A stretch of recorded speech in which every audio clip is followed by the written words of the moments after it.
started detective? The private detective started way, way back. Like, I think in 4000 BC, Flatfoot Laurentian. Didn't old Flatfoot have a sidekick? Every detective nowadays has a sidekick. And his sidekick was Hammerstead the Dwarf, yeah. He could always be counted on in a battle. He was headbutting their knees. Oh, and he was a great asset because when old Flatfoot got in a bad situation, Hammerstead the Dwarf would come to the rescue and just bust a bunch of knees. Didn't Flatfoot have an arch nemesis? Oh, yeah, there's always the arch nemesis. Zimbali the Flightless. Yeah, he couldn't fly, and no one understood why he called himself flightless. Because everybody in those days was flightless. I think he had a sort of obtuse sense of humor. Probably made him the villain that he was. No one liked his jokes. That was one thing. He would go into a bar and try and tell jokes and say, hey, I'm flightless. And no one would get it because it's not funny. Then he'd say something stupid like, hey, I drank so much last night that I got diarrhea. This would be his idea of a joke, and people really didn't like him at all. And he started the knock-knock joke, but his knock-knock jokes were really bad to begin with. His famous one that really pissed off people was knock, knock, it's me. That was it. He didn't get jokes at all. And he would go to people's houses, knocking on their doors, and they'd say hello, and he'd say, it's me. Well, first he would knock, and then they'd open the door, and then he'd say, knock, knock. And that confused the people. Yeah, knock, knock after the door opens. Doesn't make sense. He was trying to get him to say who's there, but he failed completely. Yeah, he didn't get that part at all. He tried other types. Like, didn't he come up with some limericks? There was a Pharaoh. Oh, yeah, the Pharaoh one. That got him into a lot of trouble. There once was a Pharaoh who thought he was great, but whenever he ate, he would hit his head with a plate. And only in the English translation does it rhyme. It doesn't rhyme in the Egyptian language. And of course, the Pharaoh gets pissed off because you can't say anything against the Pharaoh. And so the Pharaoh sent old Flatfoot to find who is in my kingdom making these terrible jokes. And there wasn't much of a comedy industry in those days. Comedy was just getting started. Yeah. Just like you said, knock, knock, it's me. There's no joke to get. Yeah, there's always pieces missing. Right. They hadn't all the pieces together yet. They were trying, though. Well, I guess we got to give him credit. He was on the vanguard of jokes. Well, he's the guy who started the so many people walked into a bar. A horse, a donkey, and a banker walked into a bazaar. And then he said, what did they buy? No matter what the person said, he'd say right. And he thought that was funny. So if the person answers, some carpeting. They bought carpeting. And he'd go, right. And then they said, okay, so what happens next? He says, no, that's it. Oh, they got so pissed off. And then he became the nemesis of Flatfoot. Well, Flatfoot had to find him. And Flightless thought he was a misunderstood comedian. And like many stand-ups who don't make it, they blame everyone else and never really realize that they're just not funny. Well, old Flightless had a sidekick as well, didn't he? A criminal sidekick. Yeah, he took on the name of his first joke. Yeah, the sidekick. His name was Who's There? Oh, yeah, good old Who's There. Now, he was a lot more likable because people would say, who are you? And he'd go, who's there? And they said, no, not who. No, who are you? And he said, well, who's there? And they said, I'm there asking you who you are. And he goes, no, who's there? Masterpiece Apocryphal History presents Jack and Mark return from their Muscat Tundra Casino Bathhouse Enterprise. How about our first customer? Big Barnaby Wet Legs? Yeah, he just lived out on the tundra. Why did they call him Wet Legs? He got that from when he would go fishing. He wore those waders. Oh, those hip waders. Now, he thought that you're supposed to put the water in them. He put the water in the boots and then would go jogging in order to strengthen his legs so that he could stand in raging current. Did they call him Sloshy? Oh, yeah, actually it was Slosh Legs Fuckhead. You know, they weren't very respectful, of course, I thought. You know, it was very unnecessary to call him old sloshing fuckhead. I think he preferred Barnaby Wet Legs. Barnaby Wet Legs. He preferred that. Yeah. I mean, he was actually quite proud of it, as he said to us. And he would always show us his muscular thighs. You know, he'd take off those big sloshing hip waders, and then he'd kind of flex his thighs. He knew he was showing off for the ladies, go for his quote-unquote girlfriend. His caribou skin girlfriend, Effigy. Effigy, yeah. Also, he always carried his entire water supply with him in his boots. The hip waders, all the water he needed, he'd just stick a straw down the front of his hip waders and drink. But then he used to go fly fishing with those hip waders. I know, he was always out there running around trying to catch flies. Once he captured some flies, then wanted to start some sort of fly circus, because ever since he heard about the flea circus, he became obsessed with creating a fly circus. Right, but they're not easy to train, flies. No, but he felt determined. Besides, he had a lot of time on his hands. Thought maybe if he had enough flies on his body, he would be able to elevate somewhat. He wouldn't sink into the muskeg as much. Because it gets tiresome, you know, when your feet keep sinking into the muscle. Well, especially if jogging in muskeg with those water-filled hip waders. We considered him friends, and we wanted to tell him, listen, he didn't really, you know, if you have a friend who has a problem, you're reluctant to approach him. So we were too afraid to tell him about these things he did. I know, we should have been upfront about it, you know. He was a big guy. Yeah. Like he was like, what, 7'8"? Yeah, he was 7'8". You know, he could have played in the NBA. And we told him, he said he didn't want to go back to civilization, but we said, hey, you could make a lot of money being in the NBA.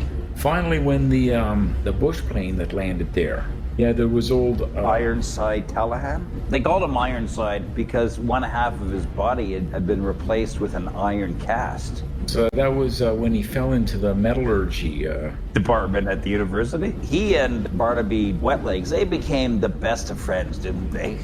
Yeah, oh yeah, they did. And they like to go out singing in the tundra and drinking that fine brew that we finally managed to create out of muskeg and hip wader water. What did we call it? We called that big fucking hole in your head. Yeah, we even had labels made. The bottle was shaped like a head, and there was a hole right through it? Yeah, we had to make the heads out of muskeg mud. They had to give us our first containers. Hey, do you remember when Barnaby Wetleg met that real girl? What was her name? Big Ethel Monsoon. She was pretty big boned. She was big boned. Yeah, she was enormous. Yeah, she was huge, and that's kind of what was the attraction that, you know, our good friend Barnaby Wetlegs had, was her bigness. They had her own set of hip waders. Gotta say, they really did hit it off. They finally found someone as eccentric as they were. Oh boy, and old Ironside Callahan, he didn't take that too well. Now I started getting jealous because Big Barnaby Wetlegs and Big Ethel Moosehead, they would go off onto the tundra and... Ethel Big Monsoon, not Moosehead. Well, Moosehead was her middle name, Ethel Moosehead Monsoon. Yeah, Big Ethel Moosehead Monsoon and Big Barnaby Wetlegs. And what was his other name again that you said? Slosh Legs Fuckhead. Well, that was people who didn't like him. It was just like with Big Ethel Monsoon, they called just Big Ethel Shitstorm. Because she'd come into town and, you know, they were pretty rowdy, those two. When they go into town, they'd like to let off some steam. After being out on the tundra a long time, they like to have their steam back. So they'd bring in big piles of rocks and just to start, you know, get those things heated up. They didn't care where they were. Remember, they took over the Baskin Robbins ice cream shop and turned it into a steam bath. Oh, and all the ice wet. Oh. It was flowing out in the street in multicolors and they're in there getting all rollicky amorous. It was just chaos. Of course, people, they get angry and pissed off, and then they start calling them names. I mean, that's how they got Big Slosh Leg Fuckhead and Big Ethel Shitstorm. They got those names.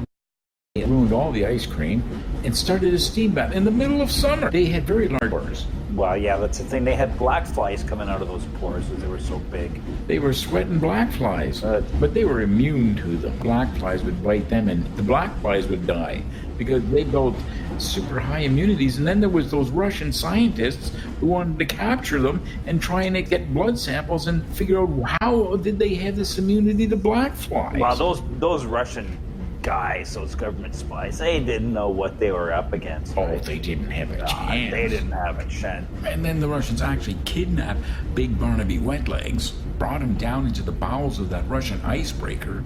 And of course, Big Ethel Monsoon went in pursuit of her lover, Big Barnaby Wetlegs. And then they started one of their famous steam baths right in the middle of the icebreaker. Everyone thought the icebreaker was actually on fire. It was so hot. Then no one could stay on board. People got sick and they were jumping off. Fled, they jumped off, and then Big Barnaby Wet Legs and Big Ethel Shitstorm Monsoon, they took over the icebreaker. I thought they drove it to Chicago. Well, they had to get out to the main ocean, yeah, and they went down the coast, and then they went and landed there, and there was another monsoon shitstorm right there. Oh, there's a couple, you mean? Well, Big Ethel Moosehead Monsoon Shitstorm and Barnaby Wet Legs Fuckhead, so they call them Monsoon Fuckhead. And people were always getting it backward. They'd get pissed off. You got the order wrong? Oh yeah, they didn't like that. That was like McCartney-Lennon, and instead of Lennon-McCartney, it didn't sound right. Oh boy, and then they just ripped apart the city. Of course, National Enquirer picked them up because they figured no one would believe them. This was truly happening. These two enigmas, these two larger-than-life beings were coming into town. You remember Hurricane Sandy and all the water that rushed up? That wasn't Hurricane Sandy that did. That was because they had fallen in the water, and that created a backwash. Well, they took claim for it. They actually would just go around and take claim for any disaster that occurred, because they thought it up to their street cred.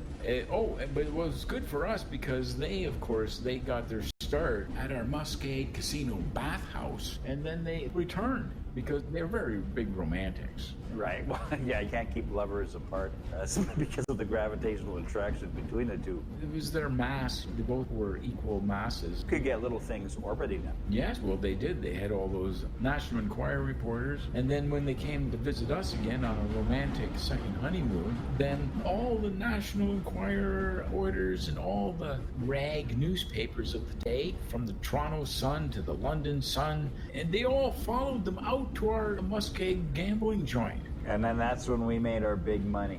Oh boy, did we. We made tons of money, didn't we? Yeah. We had to go fish. We set up a roulette well with a hat and some marbles. That really did it for us, because then we made front page National Enquirer news. We have concluded our broadcast schedule for today.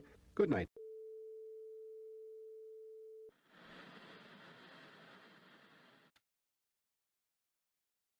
Well, old Flightless had a sidekick as well, didn't he? A criminal sidekick. Yeah, he took on the name of his first joke. His name was Who's There? Good old Who's There. Yeah, he was really skinny, and he could hide behind things. Like especially trees. Kind of go up in a tree and just pretend he was one of the limbs. He could imitate a branch as well as one of those insects. Yeah, all those stick insects. The stick insects, he was like that. He was like that, yeah, because he could walk on water, actually. I mean, he was mistaken for the Christ at one point, wasn't he?